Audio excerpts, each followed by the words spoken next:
Sir రాజు గారు, మీ number నుంచి 10,000 డబ్బులు వచ్చాయి, ఎందుకు పంపారండి? ఇది జర్నలిస్టు ఆ ముద్దాయితో మాట్లాడుతున్నాడండి. మరలా 10,000 ఎందుకు పంపారండి నాకు? ఒక్క నిమిషం అండి. జర్నలిస్ట్ ఎవరైతే ఇన్వెస్టిగేటివ్ జర్నలిస్ట్ ఉన్నాడో ఎవరి అకౌంట్కి ఇతను 10,000 రూపాయలు ముద్దాయి పంపించాడో వాళ్ళిద్దరు మాట్లాడుకుంటున్నారు. మళ్ళీ ప్లే చేయండి. సార్ రాజు గారు, మీ నెంబర్ నుంచి 10,000 డబ్బులు వచ్చాయి, ఎందుకు పంపారండి? దయచేసి మా పరువు కాపాడండి. మీరు 10,000 ఎందుకు పంపారండి నాకు అకౌంట్కి? ఎలాగైనా ఏమండి, మీరు యూట్యూబ్ లో వాటిలో మాది రిలీజ్ చేశారు కదా. కరెక్టే అండి. 10,000 ఎందుకు పంపారు మీరు నాకు? డబ్బులు ఎందుకు పంపారు? హలో, మీరు కాపాడాలి, మీరు మా పరువు కాపాడడం కాదండి. 10,000 డబ్బులు ఎందుకు పంపించారు మీరు? I want to go to complaint. ఇప్పుడు మీ మీద నేను కంప్లైంట్ పెడుతున్నా. ఏంటి తమాషాలు చేస్తున్నారా? డబ్బులు ఎవడో అడిగాడు మిమ్మల్ని, డబ్బులు ఎవడు పంపించాడు? ఎందుకు పంపించారు మీరు? అకౌంట్లో డబ్బులు పంపించేది ఏంటి? ఏంటి తమాషాలు చేస్తున్నారా ఏంటి? మీ చావు తెలివితేటలు నా దగ్గర వాడకండి.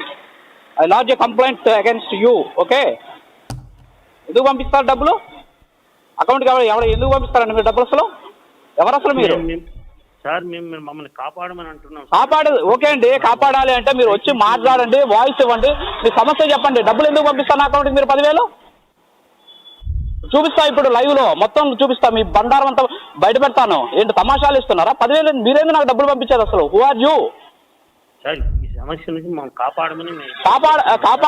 కాపాడమంటే సార్ రాజు గారు, మీ నెంబర్ నుంచి 10,000 డబ్బులు వచ్చాయి, ఎందుకు పంపారండి? దయచేసి మా పరువు. తిరుమలలో మరో అక్రమం బయటపడింది. తిరుమల వెంకన్న హుండీకి పెద్దజీఆర్ మఠం గుమస్తా రవికుమార్ కన్నం వేసి మనకి అది అనవసరం. మన పత్రికా సోదరులారా చూశారు కదా, ఇది జూలై 2వ తారీఖు. ఇక్కడ టైమింగ్స్ కొంచెం దయచేసి అబ్జర్వ్. జూలై 2వ తారీఖు 10 గంటల 45 నిమిషాలకి 10 గంటల 45 నిమిషాలకి ఈ జర్నలిస్టు ఫోన్కి ఈ ముద్దాయి రవికుమార్ ఫోన్ నుంచి గూగుల్ పేమెంట్ వచ్చింది 10:45కి 10,000 రూపాయలు. అది ఇతను చూసిన వెంటనే ఇతనితో ఫోన్లో మాట్లాడాడు. అప్పుడు ఎక్కడున్నాడు? ఈ సివి రవికుమార్ ముద్దాయి ఉన్నాడు, అతని ఇంటి దగ్గరకు వస్తూ ఉన్నాడు. అతను అక్కడేదో లైవ్ పెట్టుకున్నారు వాళ్ళు. అతని ఇంటి దగ్గర నుంచి లైవ్ ప్లే చేయాలని అతని ఇంటి దగ్గరకు వచ్చారు ఈ జర్నలిస్టులు. వచ్చారు 10:45కి ఫోన్ పే వస్తే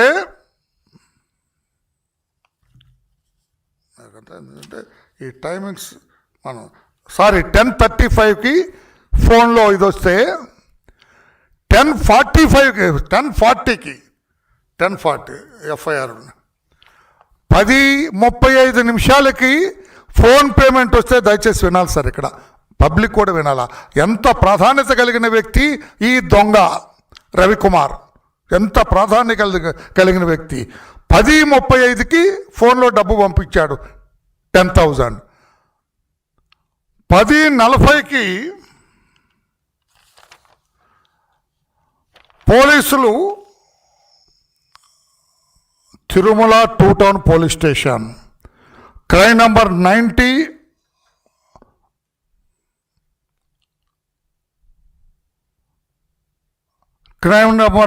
ఇది తిరుమల 2 టౌన్ పిఎస్లో 384/506 read with 34 IPC case register చేశారు.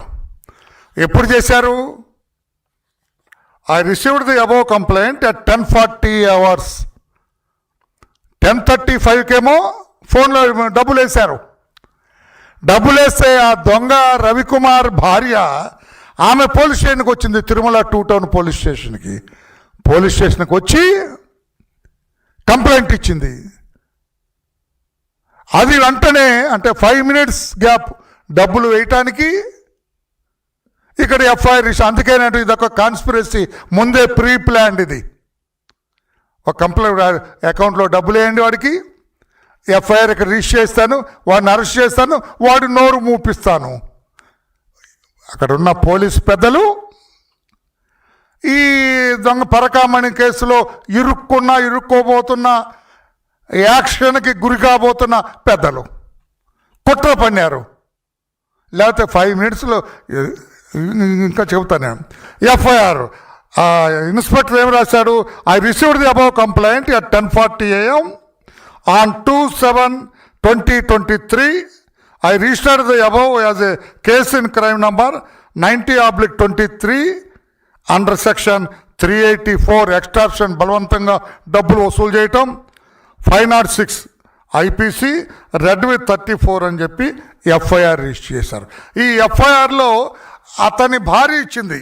దొంగగా పరకామణిలో దొంగగా ఎవరినైతే అరెస్ట్ చేసి పోలీస్ స్టేషన్లోనే సగౌరవంగా 41 నోటీస్ ఇచ్చి పంపించారో ఆ రవికుమార్ భార్య కంప్లైంట్ ఇచ్చారు. ఈ కంప్లైంట్లో వివరాలన్నీ తెలుస్తూ కూడా ఏం చేశారు? అందులో రిలీజ్ చేయాలని బెదిరించారు. ఈ విషయం గురించి మా కుటుంబ సభ్యులు త్వరగా స్పందించినందుకు బెదిరింపుగా 30/6/23 తేదీన రాత్రి ఒక ప్రోమో రిలీజ్ చేశారు. అందుకు భయపడి ఈ దినము అనగా 2/7/23 ఉదయం నా భర్త యొక్క ఫోన్ 9849052441 నుంచి ఆ జర్నలిస్ట్కి కొంత డబ్బు ఫోన్పే ద్వారా పంపించాము. అయినా కూడా వాళ్ళు సంతోషపడక ఇంకా కావాలని బెదిరిస్తూ ఉన్నారు. కంప్లైంట్లో చివరండి. అంటే ఇక్కడ ఏం క్లియర్గా అయిందండి? 10:35కి డబ్బులు బ్యాంకుల ద్వారా పంపించి 10:40కి ఎఫ్ఐఆర్ అయింది.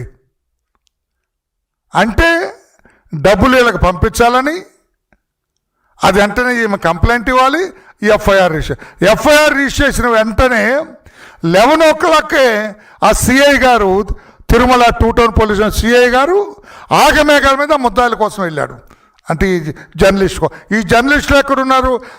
దొంగ రవికుమార్ ఇంటికి దరిదాపులుండి టీవీ లైవ్ పెట్టుకొని వాళ్ళు 11 o'clockకి లైవ్ ఇవ్వటానికి ఉన్నారు, ప్రిపేర్ అవుతున్నారు. లైవ్ ఇవ్వటానికి వాళ్ళు ప్రిపేర్ అయితే వాళ్ళని పట్టుకొని బంధించారు, ఫోన్లు పగలగొట్టారు. వాళ్ళ ఆ టీవీలో రికార్డ్ చేస్తున్నాయి అన్నీ కూడా ఆ చిప్ లాక్కొని ఆ టీవీలన్నీ కూడా తీసి బలవంతంగా జీప్లో తోసేసి వెళ్ళని పోలీస్ స్టేషన్కి తీసుకెళ్లారు. మొత్తం 3 తీసుకెళ్లారు పోలీస్ స్టేషన్లో. కథ అక్కడ మొదలైంది. వీళ్ళు వెళ్ళేటప్పుడు 10:35కి డబ్బులు పేమెంట్ ఫోన్పే చేస్తే 10:40కి ఎఫ్ఐఆర్ అవుద్దండి. నేను పంపించానన్న తర్వాత రిపోర్ట్ రాసుకోవాలా, ఏం అక్కడ దాకా పోలీస్ స్టేషన్ దాకా వెళ్ళాలా ఇంటి నుంచి, లేదా పోలీస్ స్టేషన్లో కూర్చొని పంపించిందా డబ్బు? ఇదంతా జరగబోతుందని ముందే ప్లాన్ చేసుకున్నారా? అందుకే నేను కుట్ర అంటున్నాను. నేను ఈ కుట్రలో ఆ పోలీస్ అధికారులు కూడా ఇన్వాల్వ్ అయినారు, అబ్సల్యూట్లీ ఇన్వాల్వ్ అయినారు. పోలీస్ స్టేషన్లో కూర్చోబెట్టి ఇక ఇలా 3 ఇష్టం వచ్చినట్లు ఆడుకున్నాడు ఆ సిఐ. వ్యవస్థలన్నీ ముద్దాయి రవికుమార్కి అనుకూలంగా ఉన్నాయి. నేను అన్నాను కదా, వ్యవస్థలన్నీ అతనికి అనుకూలంగా ఉన్నాయి. ఇది ఇన్స్పెక్టర్ అన్నమాట. వీళ్ళు చెబుతున్నారు జర్నలిస్టులు, నేనేం చూడలేదు, నేను చూశానని చెప్పట్లేదు. వాళ్ళు చెబుతున్నారు మమ్మల్ని బెదిరించారయ్యా, మీరు డబ్బులు అడిగినట్లుగా ఒప్పుకోండి. రవికుమార్ మంచివాడు, అతను దొంగతనం చేసినట్టు మాకు తెలీదు, ఈ కేసులో ఎవరూ లేరు. భువన కరుణాకర్ రెడ్డి గారికి అత్యంత సన్నిహితుడైన ఆయన, ఆ పేరు కూడా నేను చెప్పట్లేదు, ఆయన బినామీ అని మేము అతని మీద ఏం చెప్పలేదు, ఎక్కడ ప్రజెంట్ చేయట్లేదు, మేము ఎక్కడ టీవీలో రికార్డ్ చేయలేదు. రవికుమార్ మంచివాడు, వీళ్ళందరూ కూడా మంచివాళ్ళు. మేమే అనవసరంగా తప్పుడు రికార్డ్ చేశాము, డబ్బులు అడిగాము, బెదిరించామని ఒప్పుకోండి అంటే వీళ్ళు ససేమరా అన్నారు. మేము డబ్బులు అడగలేదండి అన్నారు. అతను వెంటనే ఫోన్లో కూడా ఇప్పుడు చూశారు కదా, నేను డబ్బులు ఎందుకు పంపించామని కూడా అతను క్వశ్చన్ చేశాడు. 10,000 అండి, 10,000 అంటే ఇదంతా కుట్ర. ఒక కేసు పెట్టాలి, వీడి మీద కేసు పెట్టి భయభ్రాంతులు. పరకామణి కేసులో ఎవరు టీవీ వాళ్ళు కూడా ఎవరు ఇంటర్ఫియర్ అవ్వద్దు. ఇది పెద్దలు ఇందాక అన్నాను కదా, వ్యవస్థలన్నీ ఈ ముద్దాయికి అనుకూలంగా ఉన్నాయి. పరకామణి కేసు ముద్దాయికి ఆనాటి వ్యవస్థలన్నీ అనుకూలంగా ఉన్నాయి అని సర్కిల్ ఇన్స్పెక్టర్ పెట్టి వీళ్ళు ససేమర్ అంటుంటే ఆయన పిస్టల్ తీసి టేబుల్ మీద పెట్టాడు, సినిమాలో పెట్టినట్టు. చూడట్లో గుండ్రంగా తిప్పుతున్నాడు. అంటే మీరు ఒప్పుకోకపోతే కాల్చి పడేస్తా అంటారు, అంతే కదా. ఏ సార్ నవ్వుతున్నారు మీరు? జరిగిందండి అది. నేను ఆ స్పోక్ టు హిమ్, ఆ జర్నలిస్టులతో మాట్లాడాను. ఆషామాషిగా రాను కదా. ఎఫ్ఐఆర్ నా దగ్గర ఉంది. ఇదో ఎఫ్ఐఆర్, ఇది సిఏ గారు రాసిన నోటు, ఆమె ఇచ్చిన కంప్లైంట్, ఎఫ్ఐఆర్ కాపీ. తమ్ముడు ఫోటోగ్రాఫర్ వెళ్ళిపోయాడా? This is FIR. ఎప్పుడు 10:35కు డబ్బులు వేస్తే 10:40కి ఎఫ్ఐఆర్, 5 నిమిషాల్లో ఎఫ్ఐఆర్ అయింది. ఇది కుట్ర కదా. నేను ఆనాటి ఎస్పీ గారిని అడుగుతున్నా, అక్కడ ఉన్న ఎస్పీ పేరేదో చెప్పారండి, రెడ్డి గారు. ఆ ఎస్పీ గారిని అడుగుతున్నా, కుట్ర కదా? మీకు ముందే తెలుసా సార్ ఈ ఎఫ్ఐఆర్ గురించి? ముందే కుట్ర పడినారా? మిమ్మల్ని మీపై ఒత్తిడి తెచ్చిన పెద్దలు ఎవరు సార్? నేను ఆనాటి ఎస్పీని, ఆనాటి సిఐని చంద్రశేఖర్ అట ఇన్స్పెక్టర్, ఆయన అడుగుతున్నా, ఈ కేసు ఒత్తిడి తెచ్చింది ఎవరండి? జనరల్గా జర్నలిస్టులు తిరుగుతుంటారు, అడుగుతుంటారు, ప్రతి చోటుకి వెళ్తారు, ఎంక్వైరీ చేస్తారు, ఇన్వెస్టిగేషన్ చేస్తారు. పోలీసులు ఒక పక్క చేస్తే జర్నలిస్ట్ కూడా ఇంకొక పక్క ఇన్వెస్టిగేటివ్ జర్నలిజం ఉంది, అందరికీ తెలుసు. అది అయిన తర్వాత తుపాకీ పెట్టి, ఆయన పిస్టల్ పెట్టి గుడ్రంగా తిప్పుతూ ఇప్పుడు చెప్పండి అని తుపాకీ చూపిస్తారంట. What does it mean? మీరు ఒప్పుకోకపోతే కాల్చి. అయినా కూడా ససేమర్ అన్నారు. వాళ్ళు ఒప్పుకోలేదు ఎవరు కూడా. ఇన్వెస్టిగేట్ చేస్తున్న మాట కరెక్టే, మా దగ్గర కొంత సమాచారం సేకరించిన మాట కరెక్టే, దీనికి ఎవరు బినామీలు ఉన్నారో అది కనుక్కున్న మాట కరెక్టే, వీళ్ళ ఆస్తులు ఎక్కడున్నారో చెన్నైలో కూడా మేము చూసిన మాట కరెక్టే. ఇది ఎప్పటి అసలు కొన్ని రికార్డ్స్ వెరిఫై చేయాలా. సబ్ రిజిస్ట్రార్ ఆఫీస్కి వెళ్ళి ఎప్పుడు ఇతను ఉద్యోగంలోకి వచ్చిన తర్వాత సంపాదించాడా, ముందే నుంచి తరతరాల నుంచి వాళ్ళ తల్లిదండ్రుల నుంచి వంశపారంపర్యంగా వచ్చిన ఆస్తుల, అవి ఒక్కటి ఇన్వెస్టిగేట్ చేయాలని వాళ్ళు చెబుతూ ఉంటే తుపాకీ పెట్టి కన్ఫెస్ చేయమని, ఒప్పుకోమని పోలీస్ ఆఫీసర్ బెదిరిస్తున్నారు. ససేమరా అన్నారు, రిమాండ్కి పంపుతా ఉన్నారు. 7:30 ఆ రోజు 7:30 నైట్ ఆసుపత్రికి పంపించారు. వీళ్ళని కొట్టలేదు, దెబ్బలు లేవు, వీళ్ళు బాగానే ఉన్నారు. మరలా పోలీస్ స్టేషన్కి తీసుకొచ్చారు, రిమాండ్ రిపోర్ట్ తయారు చేశారు. అన్నీ అయిన తర్వాత మరి ఏమైందో వీళ్ళు మ్యాజిస్ట్రేట్ గారి దగ్గరికి రిమాండ్ రిపోర్ట్ ముందు చూపించారా, లేకపోతే ఏమనుకున్నారో ఇది రిమాండ్కి అవదలే, మ్యాజిస్ట్రేట్ గారు రిమాండ్కి తీసుకోరు అని వీళ్ళకి కూడా 41A నోటీస్, సిఆర్పిసి నోటీస్ ఇచ్చి పంపించారు. ఇది జరిగింది. తర్వాత వీళ్ళని పాప ఏ మాట కామాట వీళ్ళు ఎక్కడ కూడా బెదిరించలేదు, వీళ్ళని ఇంకా చేసలేదు. ఇప్పుడు నేను అడుగుతున్నాను, పోలీస్ డిపార్ట్మెంట్ ఆనాటి ఎస్పీ గారిని నేను అడుగుతూ ఉన్నాను, ఎస్పీ గారు ఇది న్యాయమా? జర్నలిస్టులు వాళ్ళ పని వాళ్ళు చేసుకుంటుంటే మీరు ఈ తప్పుడు కేసు వాళ్ళ మీద ఎందుకు పెట్టారు? మీపై ఒత్తిడి తెచ్చిన ఆనాటి పెద్దలు ఎవరు? సీఎం పేషి నుంచి మీకు ప్రశ్న వచ్చిందా ఎస్పీ గారు? సీఎం పేషి నుంచి ఎవరు మాట్లాడారు? ధనుంజయ రెడ్డి గారు మాట్లాడారా? కృష్ణమోహన్ రెడ్డి గారు మాట్లాడారా?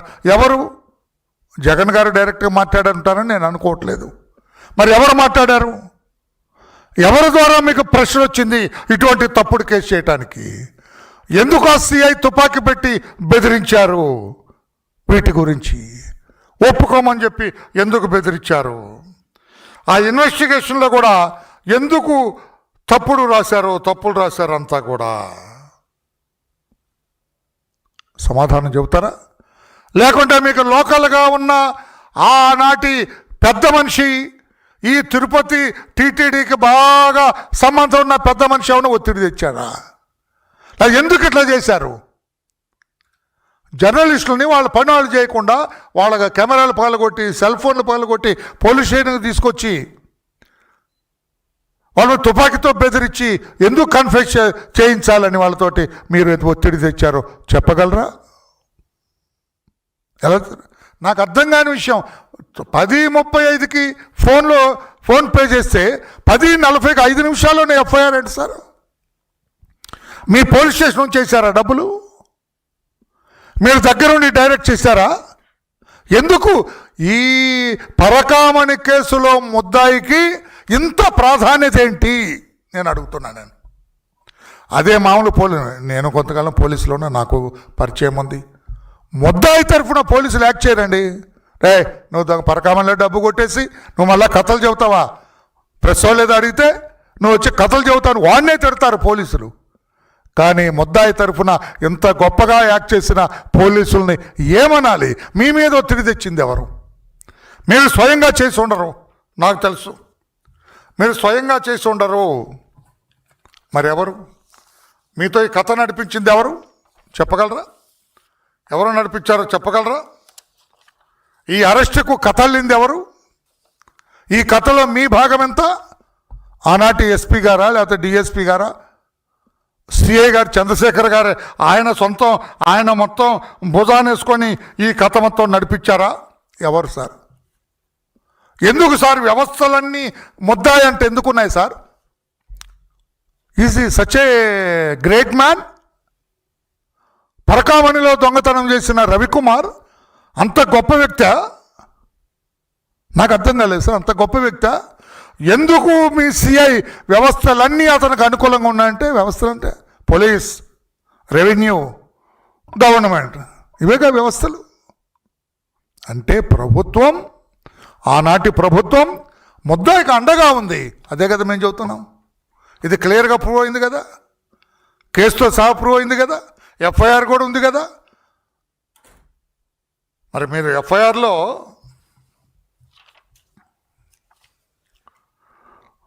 (384) రిజిస్టర్ చేసి రిమాండ్కి ఎందుకు పంపలేదు? ఎక్స్టార్షన్ కేసులో మీరు 41 నోటీస్ ఎందుకు ఇచ్చారు? రిమాండ్కి పంపిస్తామనే కదా ఆసుపత్రికి పంపారు. 41 నోటీస్ ఇచ్చేటట్లయితే ఆసుపత్రికి పంపాల్సిన అవసరం లేదు కదా. ఆసుపత్రి ముద్దాయిలను అందరినీ ఆసుపత్రికి పంపించారు కదా, హాస్పిటల్లో చెకప్ చేయించారు కదా. మరి రిమాండ్కి ఎందుకు పంపలేదు? వీటన్నిటికి కూడా సమాధానాలు చెప్పవలసిన బాధ్యత మీ మీద ఉన్నది అని చెప్పి కూడా నేను తెలియజేస్తున్నా. ఆనాటి ఎస్పీ గారే ఇందులో బాగా ఇన్వాల్వ్ అయ్యారని చెప్పి కూడా తిరుపతిలో అందరూ అనుకుంటున్నారు.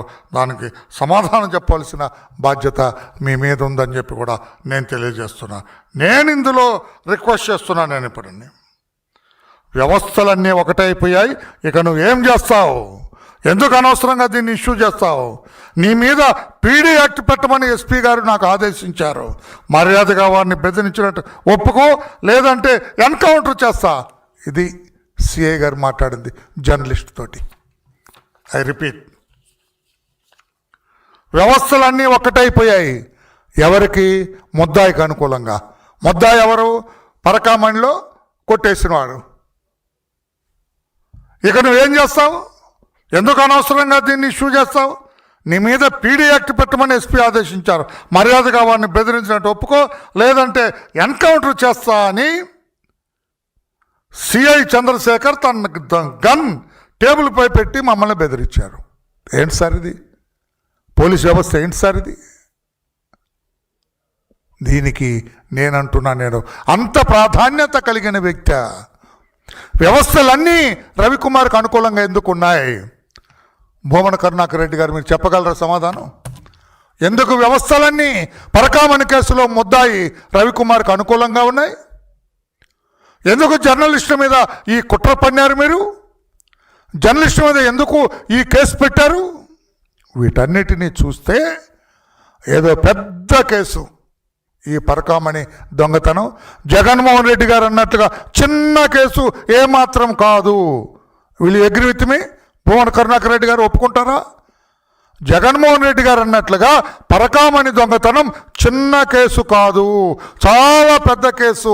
ఎందుకంటే వ్యవస్థలు అన్నీ కూడా ఈ ముద్దాయి వెంటున్నాయి, రవికుమార్ వెంటున్నాయి. అది చిన్న కేసు ఎందుకు అవుతుంది? చిన్న కేసు అయితే వ్యవస్థలన్నీ అతనికి అనుకూలంగా ఉండవలసిన అవసరం ఏముంది? ఈ రకంగా వ్యవస్థలను అడ్డు పెట్టుకొని సంబంధం లేని వాళ్ళని కూడా బెదిరిస్తారా? పీడీ యాక్ట్ చేస్తారా? ఎన్కౌంటర్ చేస్తారా? ఏం సార్ ఇది? ఏం జరుగుతుంది ఇది? పరకామణిలో దొంగతనం చేసిన వాడిని ఆ చెంప ఈ చెంప వాయించవలసిన ఈ వ్యవస్థలు దొంగతనం చేసిన వాడికి మద్దతు ఇచ్చి అవి ఇన్వెస్టిగేట్ చేస్తున్న జర్నలిస్టుల మీద తప్పుడు కేసులు పెడతారా? ఇది ఎంతవరకు న్యాయం? అందుకే నేను రిక్వెస్ట్ చేస్తున్న సిఐడి చీఫ్ రవిశంకర్ అయ్యన్నార్ గారు, మీరు ఇప్పటికే బ్రహ్మాండంగా దర్యాప్తు చేస్తున్నారు. ప్రజలందరూ కూడా మీరు స్వామివారి సొమ్ము కొట్టేసిన వాడిని, అక్కడ జరుగుతున్న వ్యవహారాలను బ్రహ్మాండంగా చేస్తున్నారన్న నమ్మకం రాష్ట్ర ప్రజల్లో ఉంది. ఈ కేసు కూడా దర్యాప్తు చేయాలి. ఈ కేసులో వ్యవస్థలన్నీ రవికుమార్కి అనుకూలంగా ఎందుకున్నాయి దర్యాప్తు చేయండి. ఈ క్రైమ్ నంబర్